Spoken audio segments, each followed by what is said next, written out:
Wilbur, and I'm Cassandra, I'm Kyle. I'm Ryan. And I'm Mike. I'm Leah. and we're here to discuss our findings based off the performance of athletes and their financial well-being. Here's our table of contents. We're gonna go through kind of 5 sections here. To start, we'll go over our literature review and overview, so talk kind of about our hypotheses. Next, survey and sample plan. We're gonna talk about independent and dependent variables. Descriptive analysis, we're gonna go over results based off age, race, education, income, and then also who has NIL. Next one, simple regression and t-test analysis. So we're gonna go over the tests we did based off our hypotheses and then why we did them. And then lastly, we'll go over our conclusion, implications, recommendations, kind of what we learned and what we could have done better based off of our research. So here's a statistic that we included. 2% of college athletes advance into professional sport after college based off of NCAA reports.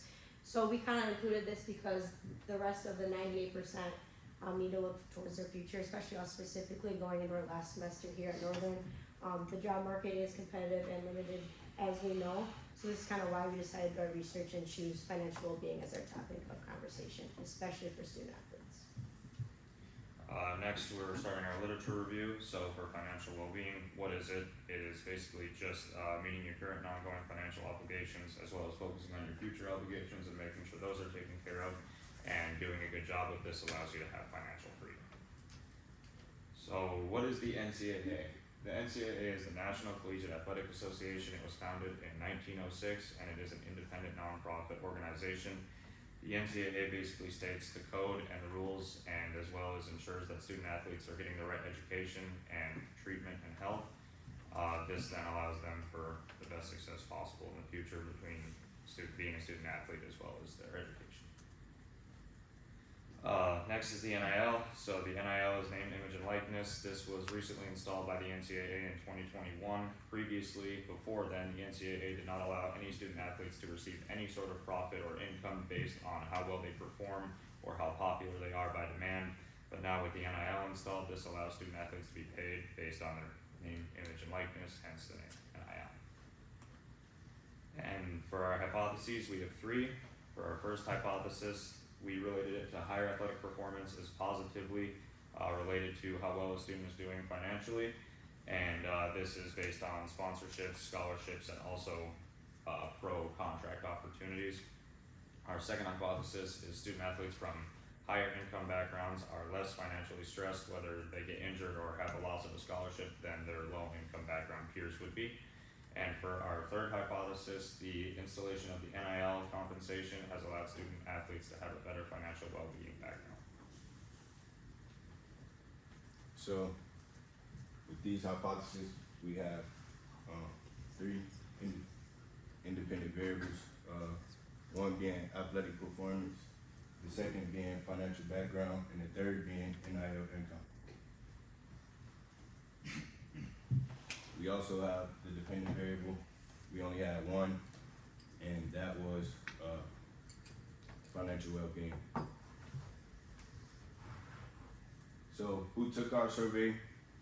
That basically came along with our sample plan.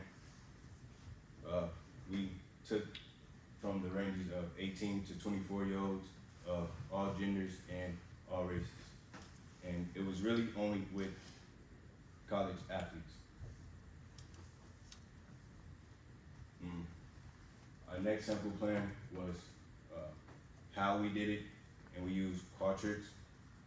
That's what we used, and we spread our survey throughout with emails and social media and word of mouth. All right, getting into some demographics here. We had 76 male and 70 female take our surveys.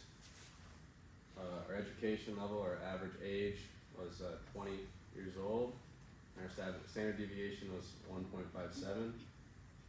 We had a good variety of years, but mostly from freshmen. A lot of sports that we reached out to replied. Leading the pack was football at 49. Soccer was second, but we had a good presentation from our student athletes here. We had a predominantly white demographic for our race. And then for the NIL we had only 21 student athletes say they were rewarded with money, and 125 saying that they were not. Alright, moving on to how we analyze our data. So for the first hypothesis and the second hypothesis, we chose to use a simple regression analysis method, and it's because we had continuous variable, we had one dependent and one independent, and so for our first hypothesis, we're going to be measuring their athletic performance to their financial well-being, the independent being athletic performance, and dependent being financial well-being. And right away we can see that the significance is 0.192, that should set off a red flag, thus we have to reject the null hypothesis, we cannot use this data. So in the last word of Mr. Park, we do not know. So moving on to the next slide, we can see where I derived their data from XPS. So we can see the significance is 0.192, so that's no good for us. Moving on, we can go to our second hypothesis. Yet again, we're using the simple regression analysis. One dependent, one independent. Our independent now being family income, and our dependent being financial well-being. And we can see that we have a variation of 24.671, a significant of lower than 0.001, so we are good to go. And our R squared is 0.257. That's a little bit on the lower side, but yet it's still a positive correlation, so I'm happy with that. And this is going to be our intercept right here of financial well-being of being 1.603, and that's going to be the slope for every point within the support from family. If injured, we would increase by 0.385, and for every point that is increased in family income level, the slope would increase by 0.15. So going next is our data again, and I just want to highlight the significance that we are good to go. And for our third hypothesis, we're measuring if NIL students had a higher financial well-being score than students without NIL. And so we had 21 students with NIL, 125 students without NIL. However, our p-value is way too high, so yet again we would reject the null hypothesis, and yeah, we cannot use this data. So going to results and implication, what we can guarantee is that students with higher family income do have a higher financial well-being, and it's because they have a bigger safety net than those that are with families that are poorer.